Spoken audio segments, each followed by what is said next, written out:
There's a lot of grim stuff going around the Green Party at the moment. Because the whole frame of the migration crisis is a racist, fascist frame. Zack Polanski, the Green Party's new leader, he started in sort of hypnotherapy for breasts. was convinced that he could help women enlarge the size of their breasts purely by the power of suggestion and hypnosis. I want Keir Starmer to be more worried about the Green Party than reform. They're quite willing to make apologies for Hamas and organisations like that. Mothin Ali was elected as the co-deputy leader.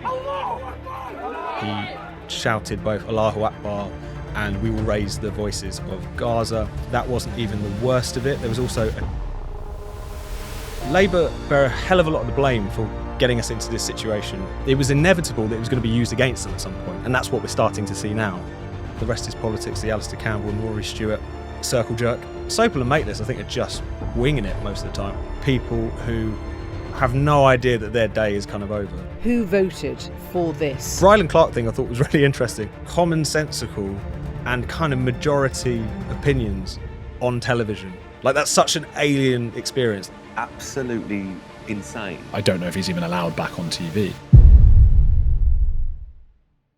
Hi guys, can you please do me a favour? We're trying to make sure over 50% of you viewers subscribe. Please hit subscribe now. It's free and helps us grow.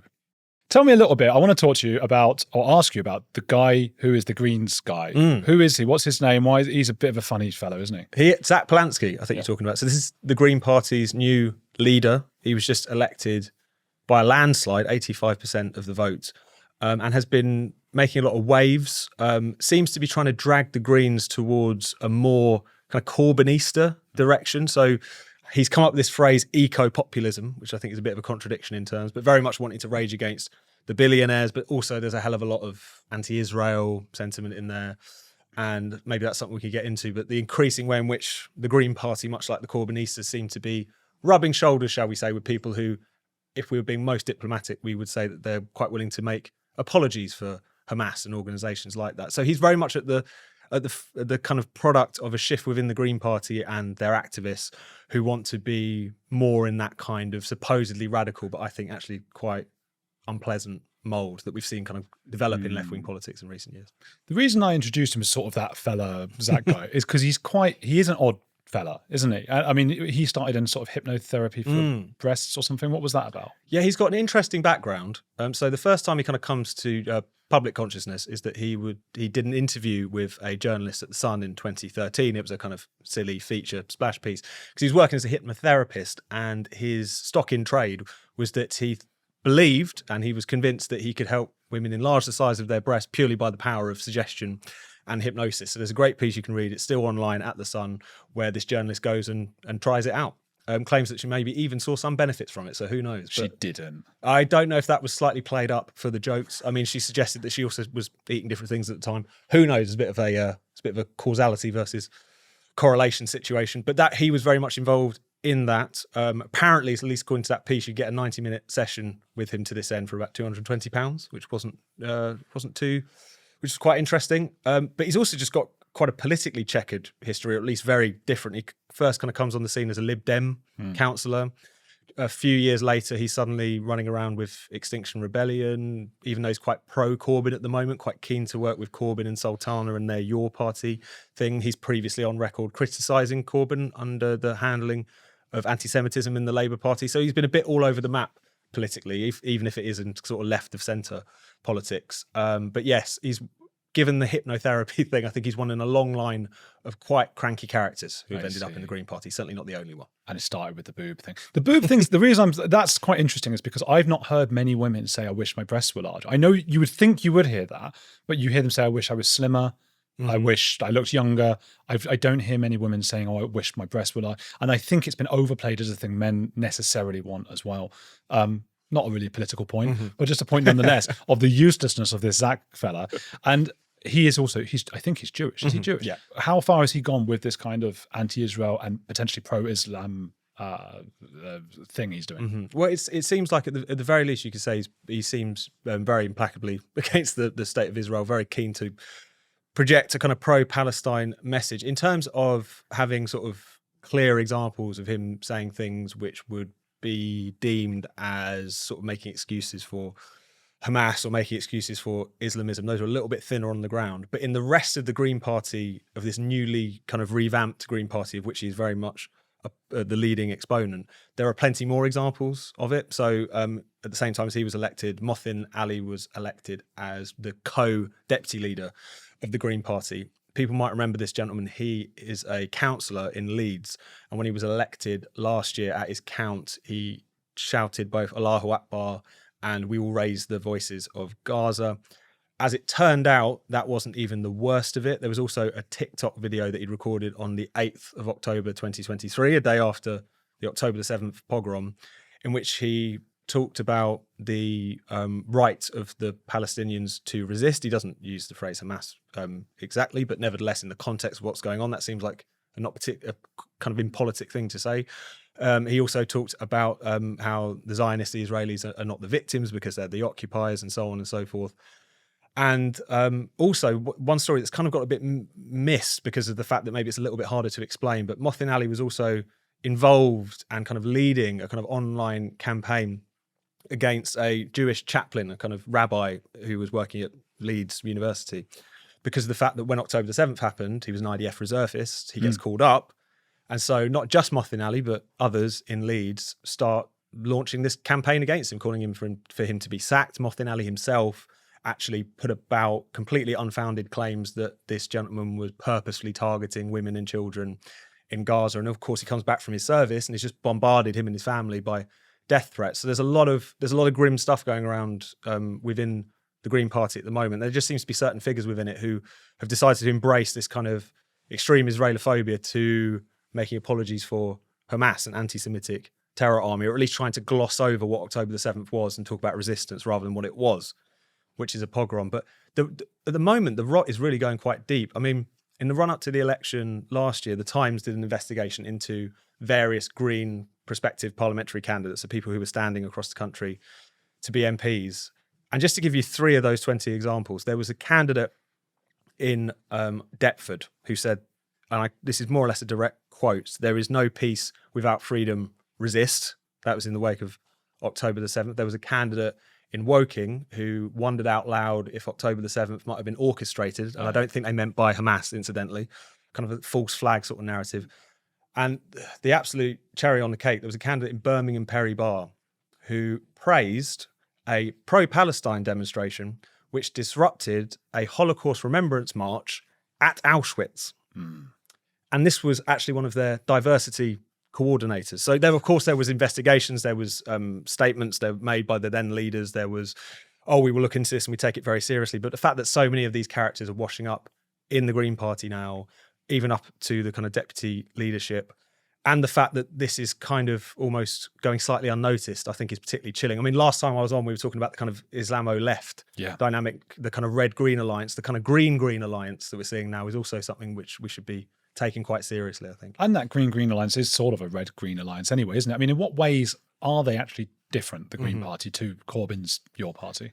Well, I think this is an interesting point, because last time we were talking about the Islamo-left, we were discussing how bizarre it is, because you have historically a left which was very much committed obviously to class politics and to socialism or to communism, what have you, but generally speaking, seeing itself as the sort of radical exponent of the Enlightenment, seeing it as very much in that tradition, and yet they're allying themselves with deeply reactionary, anti-Western, anti-Enlightenment forces in the form of Islamism, who also don't have much time for women's rights, who also don't have much time for gay rights. The list goes on and on. The Green movement is a slightly different kettle of fish, purely because of the fact that whilst we have come to think of it as a sort of left-wing movement, broadly speaking, historically that wasn't always the case. I mean, really the roots of environmentalism comes in quite reactionary, sort of aristocratic politics. Late 18th century, people like Thomas Malthus become obsessed with the idea of the population, the idea that the earth is never going to be able to provide for this many people, and therefore become implacably opposed to kind of the reformists and revolutionaries who are agitating for social progress. I mean, very keen on a rigid social hierarchy, and also very convinced that any form of the uplift of the masses is just going to be, on the one hand, kind of practically impossible because the earth can only give so much, but also just generally undesirable, because in his words, what you need is a class of proprietors and a class of labourers. This is the kind of roots of what we're talking about. You fast forward about 100 years, and the first I suppose, major party in Britain that becomes very wedded to environmentalism is Oswald Mosley's British Union of Fascists. They have this manifesto in 1930 called The Land and the People, which alongside its broader fascistic politics is very much advocating for a return to the land, banning of pesticides, all of these kinds of things. And that's the kind of bedrock from which environmentalist politics actually emerges. I mean, if anything, it was really in the kind of antithesis of a left-wing politics which wanted to actually expand human endeavour and ensure that the people who actually laboured to create that great wealth actually got their fair share of it. This was in something entirely different. The Green Party specifically, and we're talking now about the 1970s when it first kicks off, people might be surprised to learn it was a Conservative councillor. There was a guy called Tony Whittaker, and his wife had a meeting in a pub to discuss what they saw as the terrifying issue of overpopulation.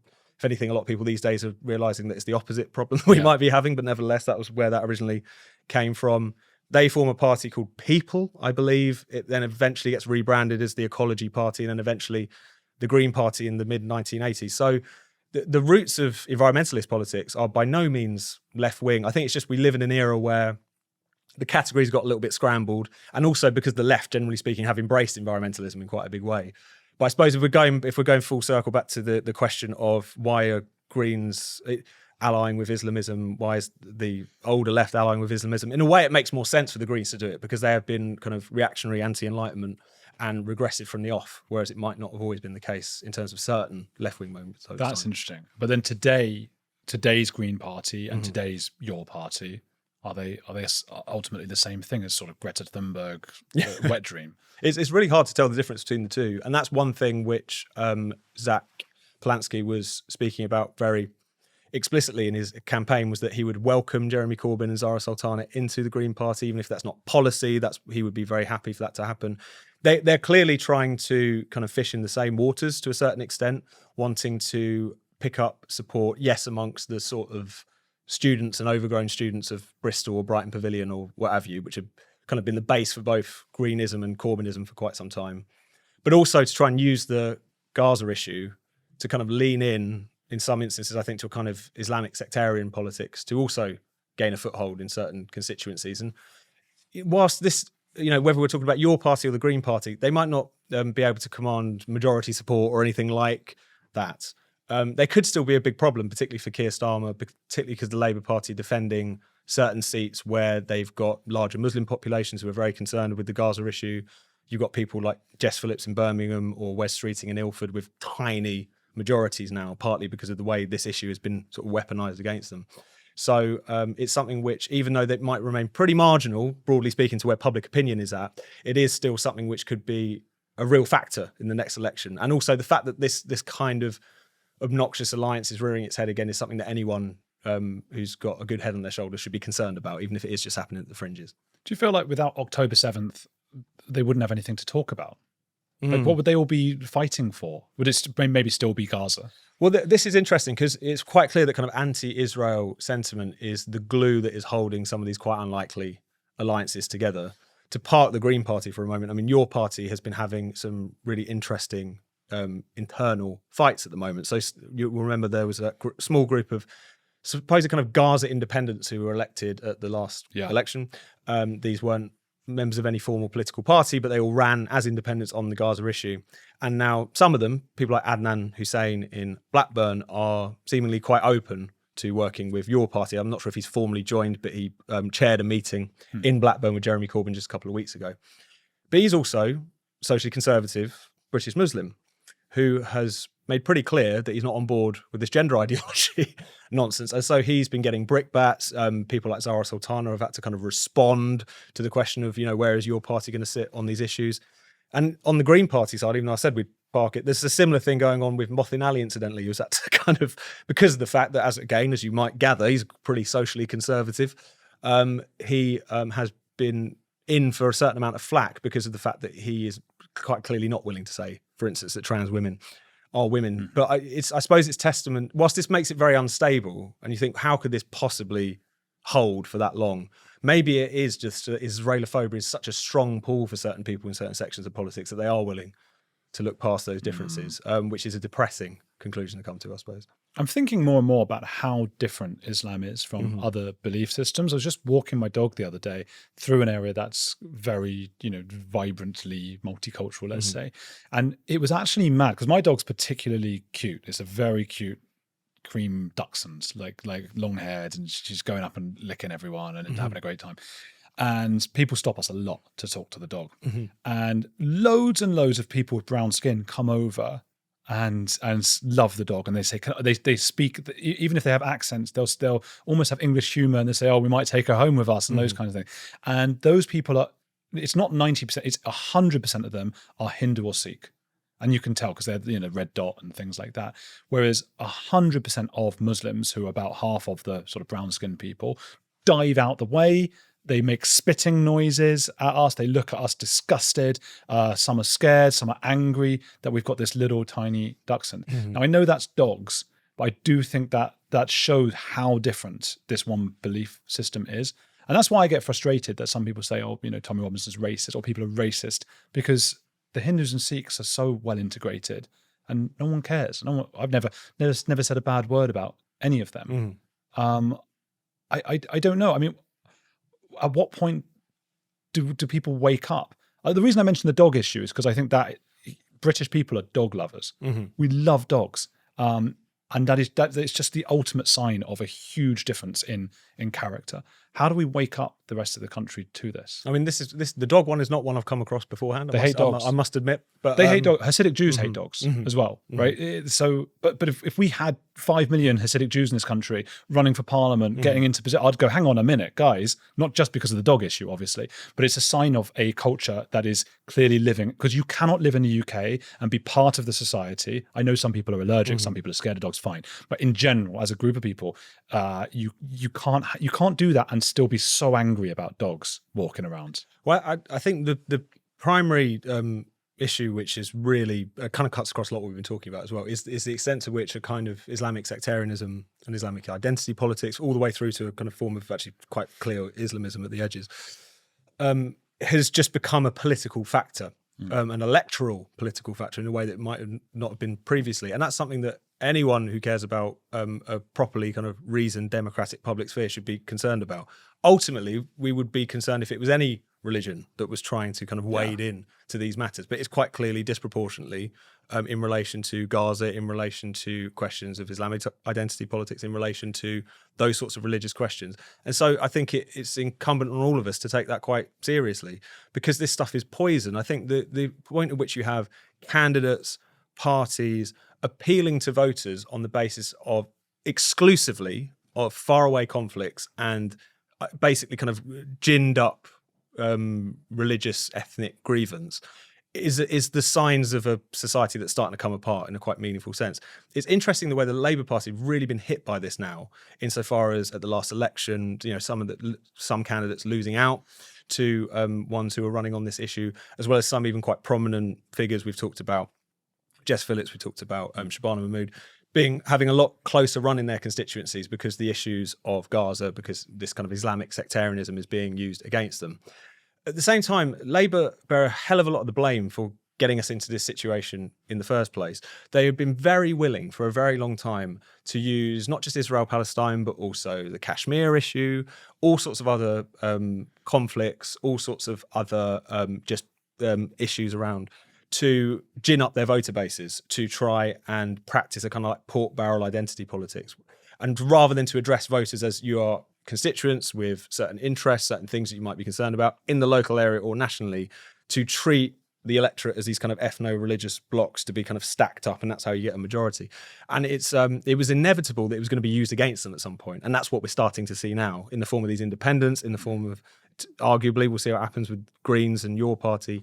But it doesn't make it any less poisonous, the fact that it's faintly amusing that Labour are now being hit by this. But it's also just how democracy works. If you have enough people from a certain area whose interests lie in that particular area, parties are going to try to appease them. There is that, but at the same time, I think there's also, we do have to at least acknowledge the society into which people have been arriving into. And it is a society in which we have preached multiculturalism, in which we have politicians who have constantly looked to appeal to voters on the basis of what divides them rather than what unites them, not to get too chocolate box about it.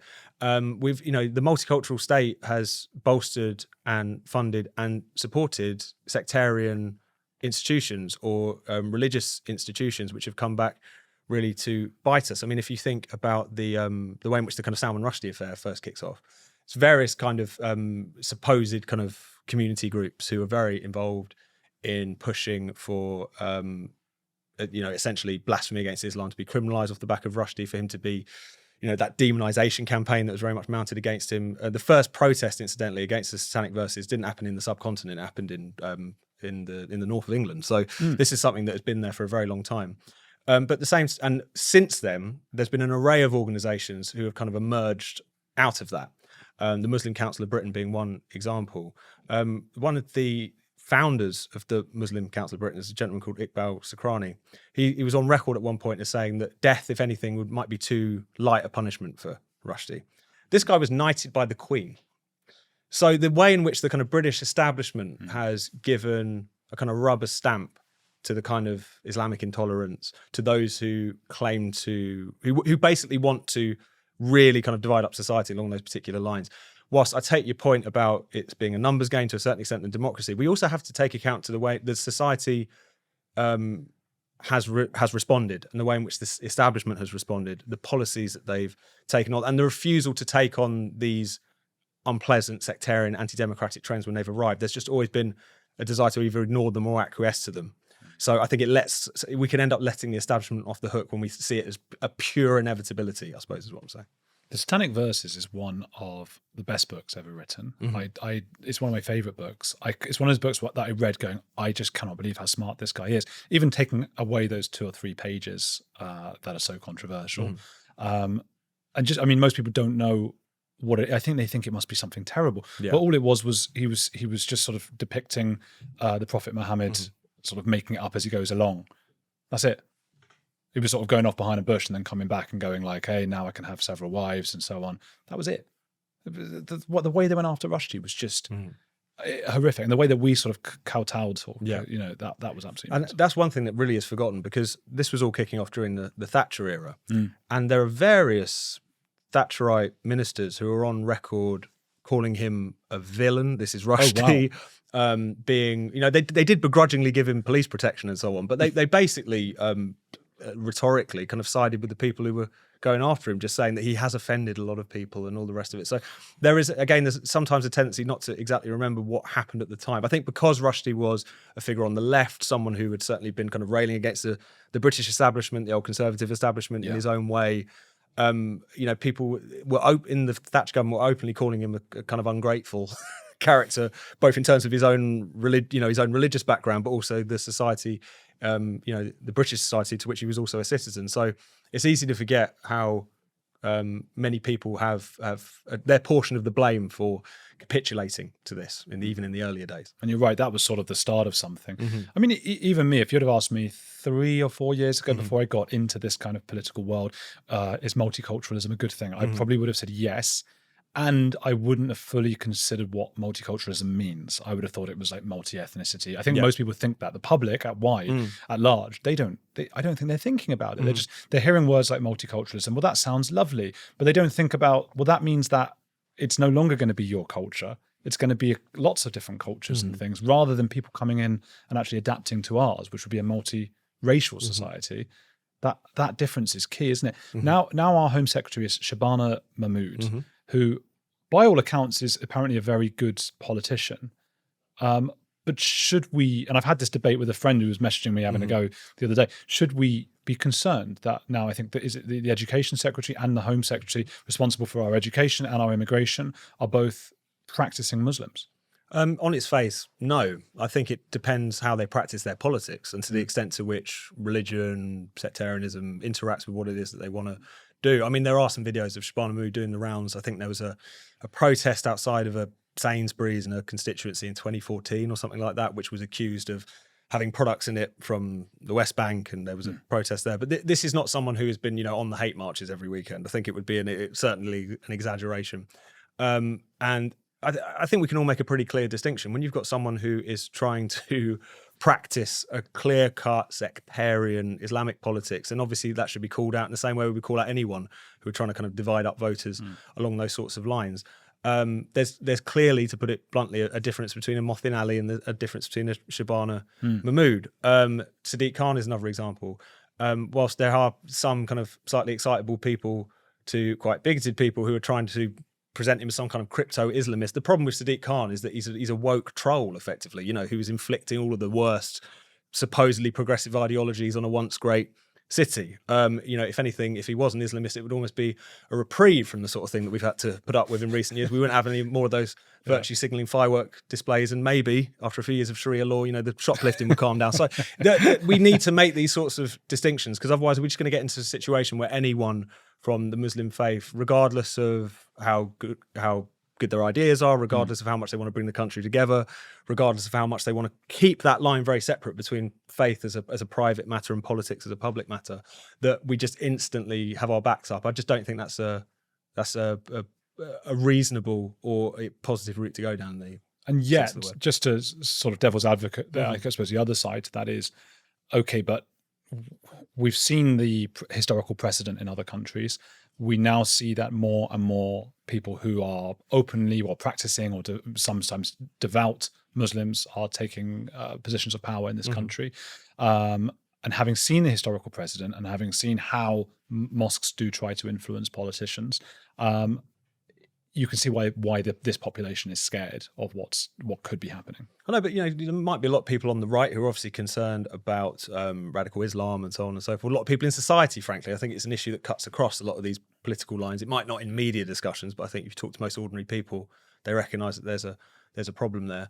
But at the same time, does anyone really think there's anything sinister about, say, Zia Yusuf of the Reform Party, because of the fact that his first name happens to be Mohammed and he is a practicing Muslim? This is someone. I think people do get upset about that, and that's where I get off. I suppose this is where in this relation to this situation, because even if someone who aligns with your political views, agrees that we need to get control of the borders, agrees that Islamic sectarianism, even agrees with many people, although I'm not don't agree on this front necessarily, that we should ban the burqa and so on and so forth. Like, what more does he have to do? So you do see this online sometimes, people just in and of itself rejecting figures like him, even though they agree with him on most things, purely on the basis of what his private faith happens to be. That's the point to me in which you just stray into just plain old intolerance, which I don't think is going to help kind of bring together the sort of coalition and the kind of consensus in the country that this is not about going after one particular religion. This is not about going after one particular group. This is about ensuring that we have a society in which we can maintain our sort of shared values, a culture that everyone can belong to and integrate into. It's not about going after this group or that individual. And I think that people feeling the temptation to stray into that is just not a good thing. That said, I don't see much of it beyond comments in X. So I think that's probably something that's worth remembering. But I mean, it's a belief system, isn't it? So it's not an immutable feature. Yeah. If we had countless Scientologists starting to take hold of certain, people might ask the question, hey, privately he's a Scientologist. Do his beliefs align with ours? Is he able to see things clearly without influence from his belief, which is clearly important to him? So to ask the question about Islam, which doesn't seem to work well with Western values, as opposed to, at the moment, Sikhism and Hinduism and, of course, Christianity, Judaism, it doesn't seem to work. So when somebody is not just at home, they're wearing clothes that are clearly not Western. They're wearing those kinds of this. They are saying, "Hey, I'm not a Western person." How can we expect them to take difficult decisions that reflect the interests of the British people? I think we just have to draw some pretty bright lines between those people who are willing to blur the lines between politics and religion and those who aren't. And in a sense, you remove any incentive for anyone to maintain that kind of distinction if we just, cast everyone as suspicious by dint of what their particular faith is. I'm obviously completely cognizant of the fact that if we talk about religion and politics intermingling in a way that is not going to be good for the rest of society, there's no point going around pretending that it's happening equally with the Jewish faith or happening equally with the Christian faith or or Sikhism or Hinduism or whatever. There's clearly a specific problem here, but at the same time, I think that needs to be engaged with in such a way that doesn't just stray into just plain old sort of intolerance. But there might not be a way to do that. and then we're just sort of sitting there and waiting for it to become. I think the reason I feel able to make without being too concerned. Okay, I know I always talk about the Hasidic Jews, and I often do that because I'm Jewish, and people can't then say you're an anti-Semite, although they do anyway. But they will still try. Yeah, but I know them, so I grew up in and around them, and they are the most similar thing to the Islamic community, which is considerably larger, but in the way that they are apart from the rest of the culture, and sometimes don't speak English, and as I said, don't like dogs or often are scared of dogs. And of course, within them, there were some lovely people, as with the Muslim community. But if we started getting Hasidic Jewish people as Home Secretary and so on, even if they're nice, lovely people, family people, I can tell you from my experience, it's very unlikely that they will be able to separate their religion, which is strong, and their own sort of tribe from the rest. So I think that's why I'm a little bit uneasy. Yeah. But also, as a person who respects liberal values, I agree with what you're saying, which is, yeah, I know, but I can't just say, no, you can't be because you're a Muslim. I think it's kind of holding two ideas in our head at the same time, because I'm not interested in mounting some defense of the Islamic faith or any other particular faith, not least because of the fact that I'm an atheist and I don't have a dog in this race either way. But it's still as am I. But it's still the kind of fundamental question about what the primary problem here is that you have people who are trying to corrode democracy, corrode liberal values by dint of their religion. Whatever religion that was, we would be opposing it as strongly. We should be alive to the fact that it's maybe coming from one quarter more than others these days. That's entirely fair. You're not a bigot if you think that. If you just, see the evidence of your own eyes in terms of where this politics is going.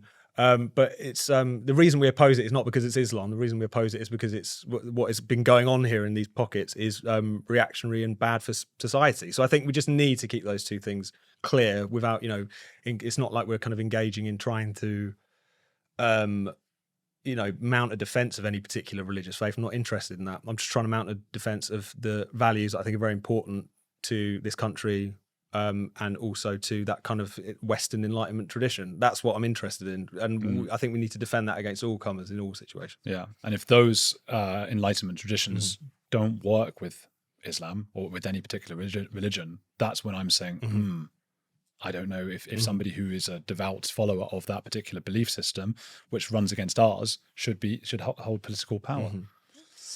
I'm not saying, I don't know if there's an answer to this. On the other, the answer to this, some might say, is Nigel Farage. That's on the other side of this. Now, some people are saying he's now appeasing the centre too much. A lot of people are moving over to Ben Habib or Rupert Lowe's movement and sort of being swayed that way. Where do you stand on that?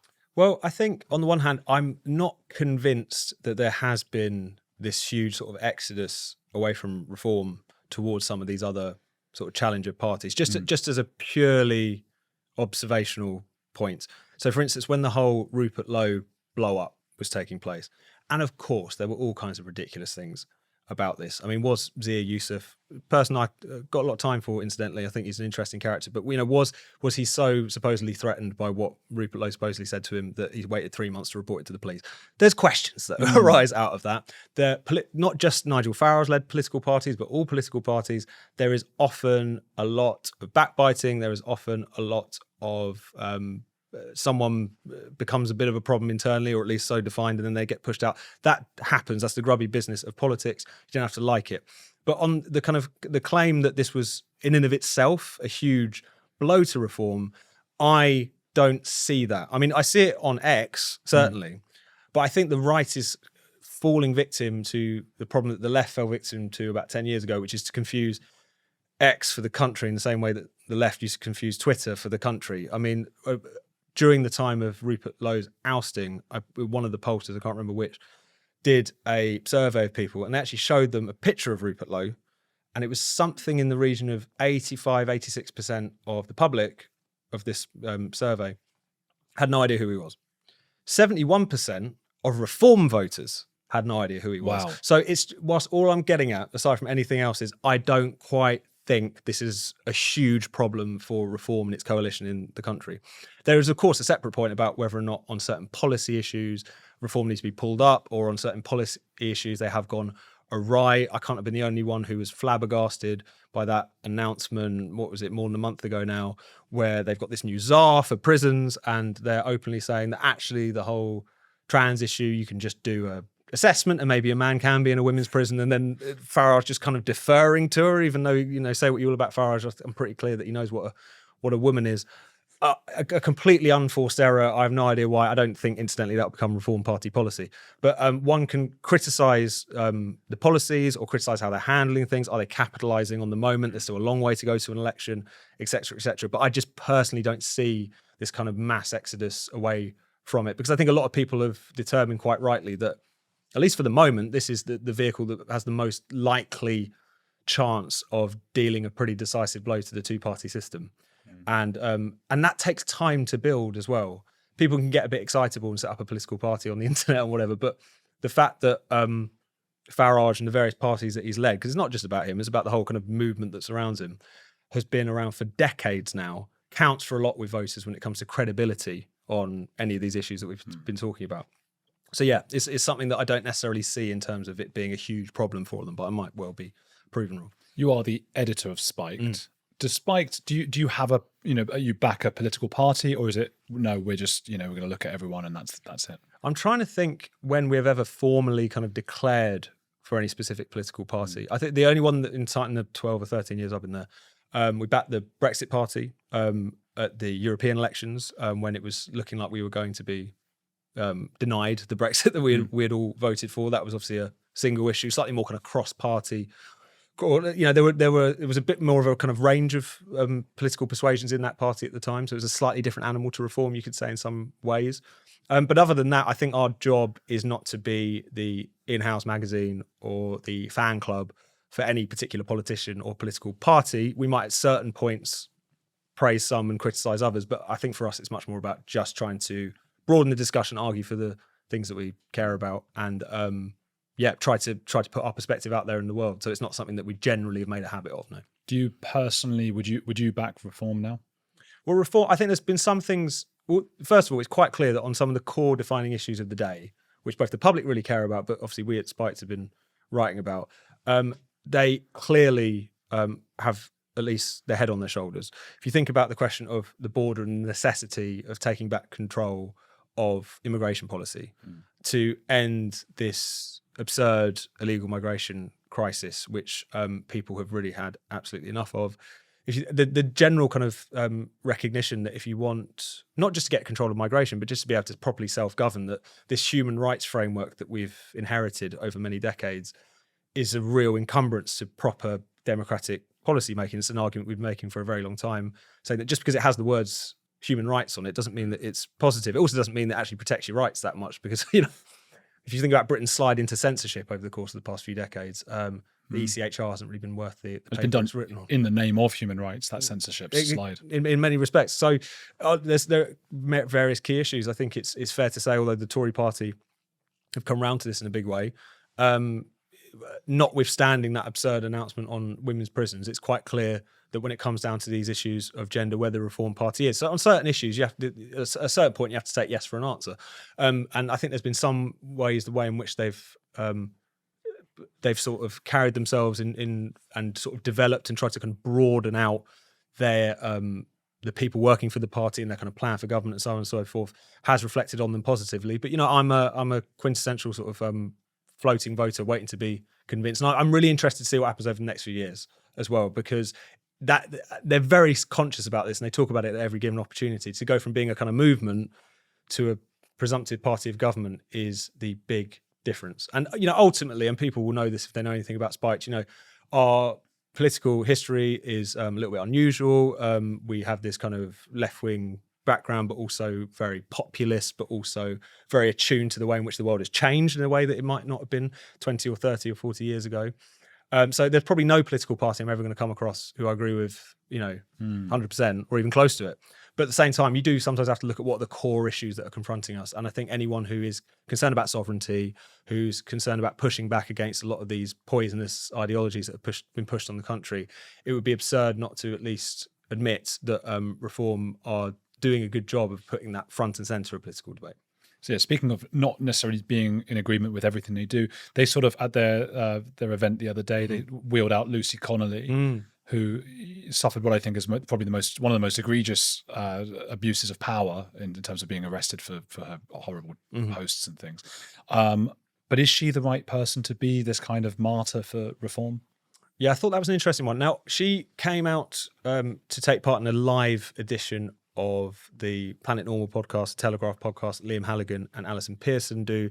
And Alison Pearson has become very close to Lucy Connolly and has also been very important, I think, in bringing to light a lot of what happened in that particular case. Connolly not being given the right to spend a few nights at home, even though that seemed like that's something that she should have been entitled to. So there's a lot of journalistic work there that obviously needs to be credited there. And they have developed what seems like quite a close personal relationship. At the same time, I think we need to make clear that liking someone or thinking that maybe they've been slightly misrepresented is not a kind of prerequisite for defending their rights of free speech. And that's something that we can kind of fall into if it's only the kind of characters that we happen to find more amiable who we're willing to defend, then we slip into the same old issue of before, which is that you defend this as a fundamental principle. It's not really about the context. It's not about what they might have been through in life. It's about in a supposedly liberal society, it should both strike us as kind of horrifying and cruel to lock someone up for something that they've said, abhorrent and vile as it might have been. I also think sometimes some of the discussion around this, and you've even heard some figures in Reform say this, that, this is just a concern, someone who was concerned about Southport and said something intemperate. I know a lot of people who were very concerned about Southport. I don't know many of them who took to social media and started talking about migrant hotels burning down. So we can still criticize the decision to post that tweet. But I think we just need to make a bit more of a firmer distinction between you defend people's rights. You don't have to defend what it is that they've said. And I think if we keep that clear in our heads, then we'll get a lot further. That's why I don't feel entirely comfortable with her becoming this kind of martyr or this kind of figure that we celebrate, because I feel like, nothing against her. I'm sure she's all right and fine and nice. And what happened to her is abominable, just the ridiculous, horrible thing. But also, I'm sure even she would say, like, gosh, some of the things I wrote, what was I, and again, I'm tiptoeing around it because I know some people get very emotional about it, and understandably so. And she lost a child, and there are all sorts of mitigating circumstances. But yeah, I don't know that I'd want her to be the sort of icon of something based on some of that, some of those posts and things. But anyhow, tell me about the baffling rise of the Smug centrist podcasts. Well, you got to tell me, because I can't really get to the bottom of it particularly. But we were talking about this on the Spike podcast the other week, and we've all noticed them, haven't we? The sort of rest is politics, the news agents, this kind of explosion. Because for a while, I think a lot of us who were engaged in certainly political commentary thought that the sort of establishment centrist line was reassuringly absent from the alternative podcast kind of media space. And yet they've piled in a big way, and in many respects are doing quite well out of it. The rest is politics, the Alastair Campbell and Rory Stewart circle jerk that you can listen to several times a week. They sold out the O2 not too long ago. So there's clearly an audience for this kind of thing. But it's been kind of, I find it an interesting, quite amusing phenomenon, just because they seem to me to be people who have no idea that their day is kind of over. Like the kind of worldview that they attach themselves to, that essentially Blairism forever would be a kind of utopia, that everything was always going to head in the right direction. And also the sense that they kind of haven't caught up with how the world has moved on, that we live in a very different time now, is a kind of non-stop source of amusement as much as anything else. So it's curious that they've kind of risen to such prominence, but I guess there was always going to be an audience to that to a certain extent. And I suppose it's also a reminder that we do live in this sort of populist era where you have a kind of silent majority or a forgotten mass of people out there who are putting their issues back on the table, who are voting for parties that they're told not to vote for, who are really kind of revolting against the establishment. But, in an era of quote unquote polarized politics, there is going to be another pole. So I think they represent that section of kind of, if not elite opinion, an elite leaning opinion that just desperately wants to hit the reset button and go back to 1997. And I think that's one of the things that makes them so ill-equipped to make sense of the time that we find ourselves in. Who are the people listening to those podcasts? I suppose the sort of people who still think Tony Blair is the best thing that sliced bread. They must exist. Every nation has their nutters. But one thing that I find quite interesting about them is just how sort of low effort a lot of it is. Like we were talking about this on the show. Like the news agents, Lewis Goodall, Emily Maitlis, and John Sopel, all of them ex-BBC, who make a great break out of their ironclad duty to be impartial, to tell us all what they really think. Yeah. And it turns out they think exactly what you thought Yeah. all along. Lewis Goodall, I mean, he's at least gives the impression that he reads the news and that he cares about policy. Got in trouble for some comments about inheritance tax the other day. But like Sopel and Maitlis, I think are just winging it most of the time. I mean, it's slightly alarming as to maybe how low effort it was for them to carry on in their respective perches at the BBC. Just, regurgitating like third-hand Radio 4 talking points and passing that off as commentary. So I suppose there's an audience for that. But whenever I see those clips, whenever I occasionally kind of have a bit of a hate listen, you just think that they're kind of in a bit of a parallel universe and they haven't really clocked just how much public debate and the world has moved on. And incidentally, also, a lot of these people I see as they're kind of in the mold of Blair, people who would kind of see themselves as his children or his acolytes or whatever. Whether they would admit that or not, I think that's broadly speaking what their politics are. What I find interesting about them and a lot of liberal left commentary is that they haven't even noticed that people like Blair have kind of clocked that things have moved on. I mean, in recent years, Tony Blair, as much as I loathe the man for all the reasons that I think people can guess, he's made some pretty pointed interventions on the trans issue. I mean, he was the one who forced Keir Starmer to admit that women can't have a penis, if you remember that during the election campaign. He wrote this piece with a very odd formulation, which was something along the lines of a man is with a penis and a woman is with a vagina, as if they were standing next to each other or something. Didn't really make a lot of sense. Sounds like the start of a joke. Yeah, no, exactly. And then an Englishman and an Irishman walking or whatever. That was the thing that gave Keir Starmer an excuse to say, not that a woman can't have a penis, but he just said, I agree with Tony Blair. So that kind of gave him a get-out clause. God, more recently, pathetic. Like he's walking around in a little t-shirt. I agree with Tony Blair. Which you needn't say really. That kind of makes a lot of sense. Yeah. And also pathetic because you've got Rosie Duffield in your own party trying to get you to take this issue seriously for so long, being bombarded with the most horrific abuse and threats for sticking up for women's rights, and the only person you'll listen to is Tony Blair. I mean, it just absolutely stinks. So I have him. More recently, you've had Tony Blair come out and make statements about how maybe this net zero thing isn't a great idea. Maybe, or at least the way it's being done is something that isn't going to attract much public support and getting a lot of flack from the Labour Party, from the kind of current Labour Party for doing so. And also more recently, in response to Reform's announcement on asylum and migration and whatnot, you've had a series of former New Labour cabinet ministers making interventions saying, yes, we need to get a grip on this. Maybe we should suspend our membership of the ECHR. Maybe we should do this or do that. People like David Blunkett, people like Jack Straw, who supposedly were members of a government which was the greatest thing since sliced bread. If you take these podcasts at face value, even they've noticed what way the wind is blowing. And yet I think because a lot of it is so low effort and vibes based, these podcasts, that is, they just haven't even noticed that, it seems like. It's interesting. I mean, really smart, well-meaning people make huge mistakes that ruin countries. That just happens. I think of the China one-child policy, for example, and now they're struggling with population decline, and just nobody, even the cleverest people in China, nobody saw that coming. Like that boggles the mind to me that there was no one high up in the sort of Chinese Communist Party or whatever who said, you know what, though, we might actually in 20 years. No one ran that simulation forward 20 years and went, oh shit.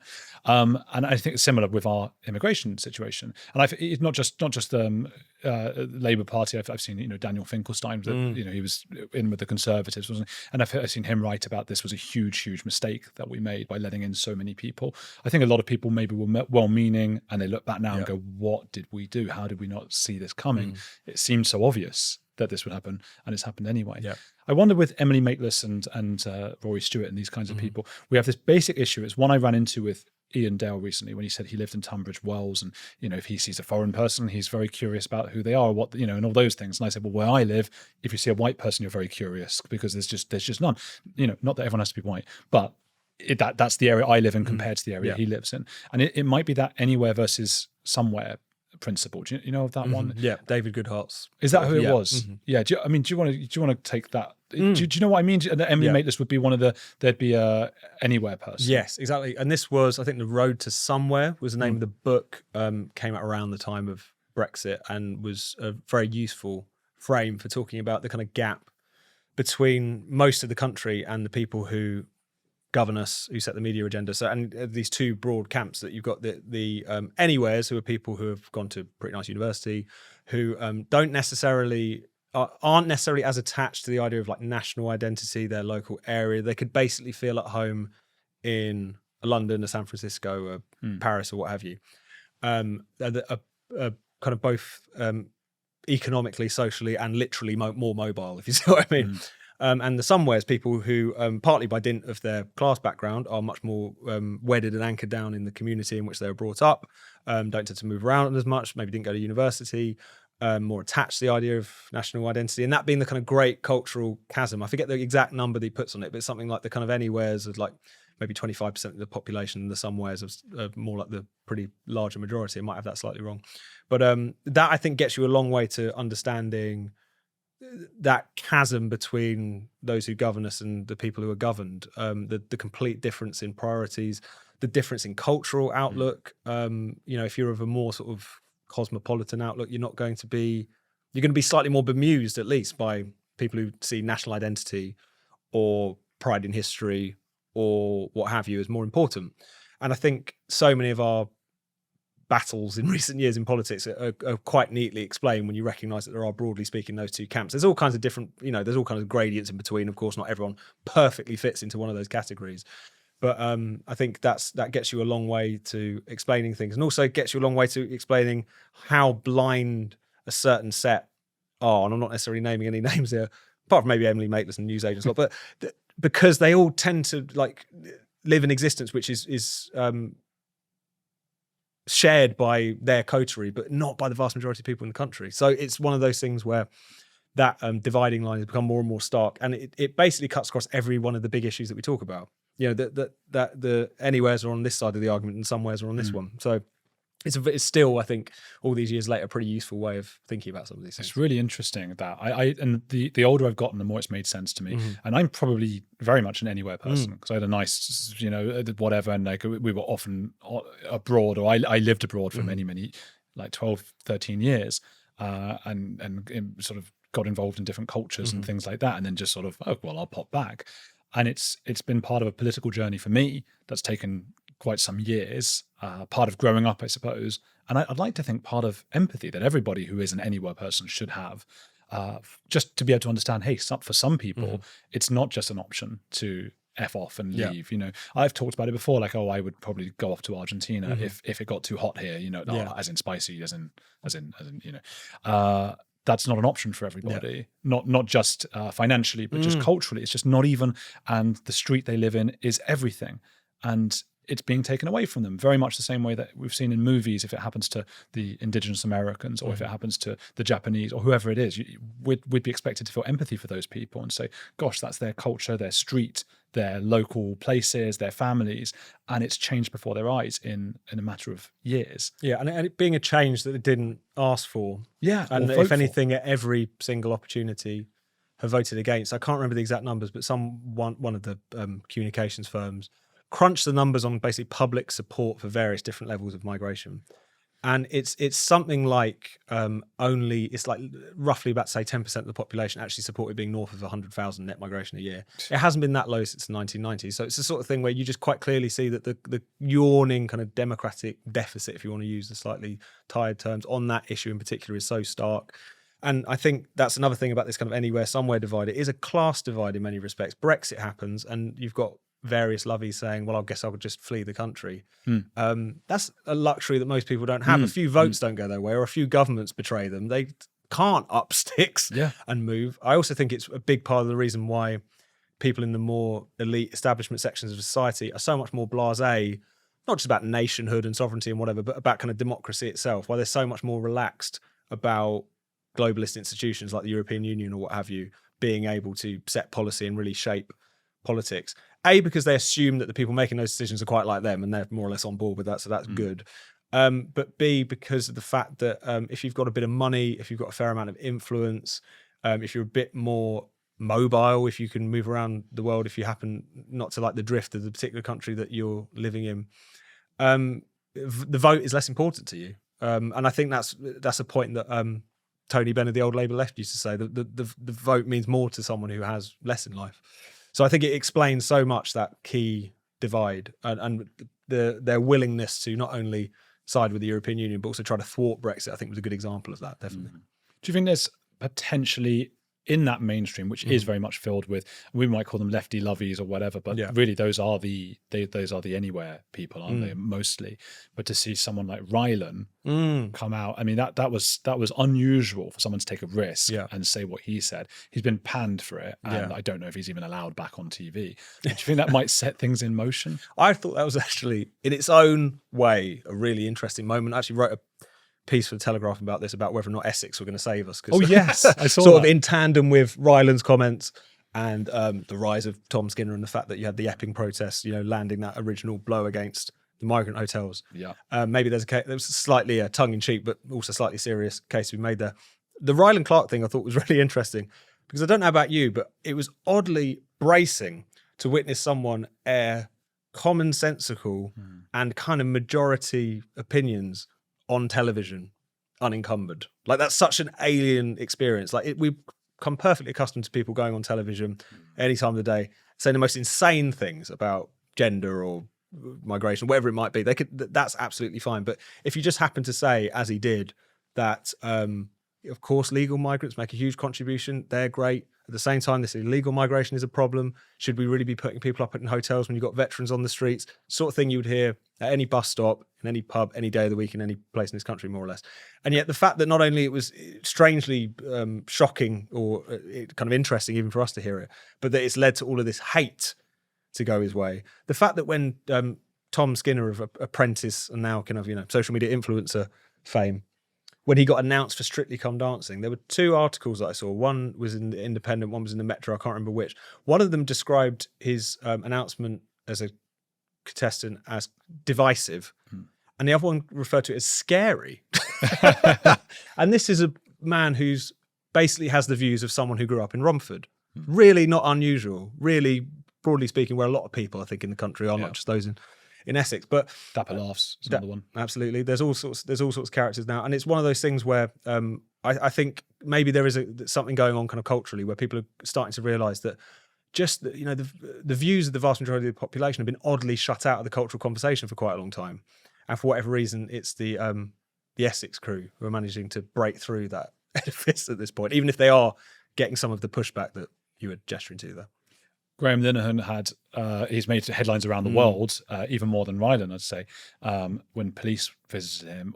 Where do you stand on that? And I suppose there is some nuance in there because some of the jokes did contain references to violence, and do we have rules about free speech, but up until there's a sort of inciting violence? Where do you stand on that? Oh no, absolutely. Because I suppose of the 3 tweets which he was arrested over, we should talk about that arrest a little bit quickly. I mean, I know people will be aware of it, but just to hammer it home, he gets off of a plane from Arizona. He's immediately confronted with 5 armed police officers who take him to a cell, who tell him that he is being arrested on the charge of inciting violence, who interrogate him, interview him, what have you. An experience which is so distressing, not least because Graham has been harassed not just by trans activists, but also by the police at the behest of trans activists for many, many years now.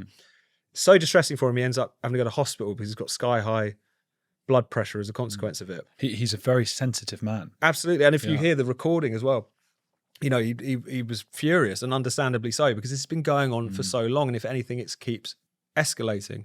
And I think this story, the reason it's gone all around the world, it was on the front page of the Sun newspaper, people in America are talking about it, I think it's because it's underlined both how authoritarian and cruel these speech policing laws that we have become. I mean, if it's getting to the point where it's just chewing people up and spitting them out in a way that I think is really unpleasant. And we're not getting into that kind of game of saying some people's speech counts for more or less depending on who they are and what their intentions are. But there is surely a conclusion we have to draw when you've got someone like Graham Linehan, obviously Irish, makes his name in the UK, writing Father Ted, huge success, and is in effect kind of pushed out of the UK and starts afresh in America, where incidentally he's planning to claim asylum. Things have gotten so bad because of our establishment have lost the plot. This is what we do to brilliant dissenting people now in this country. So I think there's a reason that story is really connected. On the substance, absolutely. I mean, of the 3 tweets, the one that has taken all the focus was this. I think it's fairly jokey, but nevertheless talking about, if you happen to see a trans-identified man in a woman's space, you complain, you politely ask them to believe, and when all else fails, you punch them in the bollocks. Again, I think it's fair to say it's quite tongue-in-cheek. Yeah. But at the same time, and also incidentally, going back to our friend Zack Polanski, I forget what outlet he was on, but he explicitly said that it's horrendous that we're talking about punching women in the bollocks, which tells you something about where. It is horrendous, but not for the reasons you think it is. Zach. Absolutely. I mean, if he's worried about that, luckily, I've got news for you, Zach. It's impossible to punch a woman in the bollocks. Yeah. So don't you worry about that for one moment. Incitement to violence is the line. I mean, there's different names for it. I mean, in this country, I think it's encouraging violent disorder is one that you could be brought up on, and so on and so forth. And to be honest, our laws where speech is concerned are very woolly in general. And I think what we need to start having a conversation about is repealing a lot of those laws, and where we do need them, to make sure they're very, very tightly defined, so that you're sticking to, so that you're maintaining freedom of speech, essentially. But I think a good model for this is America. In America, it's the land of the First Amendment, where you are constitutionally protected from having your speech silenced, from being arrested for what you say. But at the same time, there are limits where speech breaches into something else, the commission of violence, incitement to violence. But even there, incitement to violence is defined incredibly tightly. It's speech which is both likely and intended to cause imminent lawless action, just to make sure that you're absolutely protected. You can't just go after people for an offhand comment, for a joke, for something which clearly wasn't meant to be taken seriously. Does anyone really think that what Graham Linehan tweeted there a few months ago constitutes that? Can anyone really draw a direct line between that joke and some terrible incident of bollocks punching in a changing room somewhere? No. Of course we can't. So yes, incitement to violence is the line. That's where speech ceases to be speech and becomes something else. But at the same time, I don't think anyone sane really thinks that that's where it is. And I don't know about you, it's been really fascinating seeing not just, right centre politicians, but the Labour Party falling over themselves to say this was probably a bit much. Sir Mark Rowley, the head of the Metropolitan Police, who's presumably his own officers were responsible for this arrest, saying that we need to look again at our speech laws because we shouldn't be in the business of going after people for social media arguments. Everyone's suddenly pretending like they believed in free speech all to begin with. And I think there's a reason for that. This is one of those cases, partly because of the profile of the man involved, partly because of how egregious it was, that has made people kind of wake up, even if it's just for a minute. Overton windows slightly moving. We can only hope, but it was definitely I hope at least it will become one of those kind of line in the sand kind of cases. In 100 years, they'll be studying history books of Rylan and Graham Linehan and how the two of them changed. How they saved the country. Yeah. It is funny that, if you really go into it, the sort of blurred line between sort of showbiz and politics. Obviously, Trump is the key example of that, and Ronald Reagan, of course. And here we've got our own Rylan and Graham Linehan politically pushing the goalposts a little bit. I've got another question for you, but where can people follow you, and where, what do you want to shout out? Of course, they should obviously check out Spiked. Spiked-online.com is the website. Spiked Online on YouTube, as well as Twitter and all the usual social media places. Me personally, I'm on X as Tom_Slater_. But yeah, go and subscribe to Spiked and all the various channels. Yeah, I hope people will do that. You're one of the best people to follow out on X. I'm always following and watching you. I'm always watching you. Who's a heretic you admire? Oh, I mean, last time we did this, I think I went quite grand and went for Thomas Paine. But given we just talked about him, we should, given this is the week after that arrest, give Graham Linehan another shout out. Because I was thinking about this the other day. He would be the first person to say and to concede that he wasn't the first person in this fight, that there are many brave, courageous, unsung gender critical women who have really taken so much flack over the years and had careers destroyed, and people that we don't even really know about. And that by dint of the fact that he's a prominent cultural figure, he's got more of the limelight. But given what's just happened, I think it is worth underlying what a courageous stance that he's taken. The fact that he didn't need to do this, this was not something that entered his life, personally, and then he kind of gets switched onto it. This is something that he just realised was going on, realised was incredibly unjust, the encroachment on women's spaces, this new homophobia masquerading as trans activism. And it just, whether it's a combination of principle or sheer bloody mindedness, he just refused to go along with it. And was also willing to look afresh at many of the kind of opinions he might have taken that got him to the point where so many of the people that surrounded him just didn't even see this as a problem. So yeah, the courage, the bloody mindedness, the fact that he's refusing to back down. I mean, those are things that any Heretics should aspire to, I think. Punch him in the bollocks, I Punch say. him in Yeah. No, well, absolutely right. Obviously, I'm Figuratively joking. speaking. Figuratively speaking. This is only, and good on him. And he's a good guy. And you've been a great guy as well. So people, please go and follow Tom Slater. Go and check out Spiked on YouTube as well and on the website. We'll have all the links down below. Hit that like button and keep watching this show.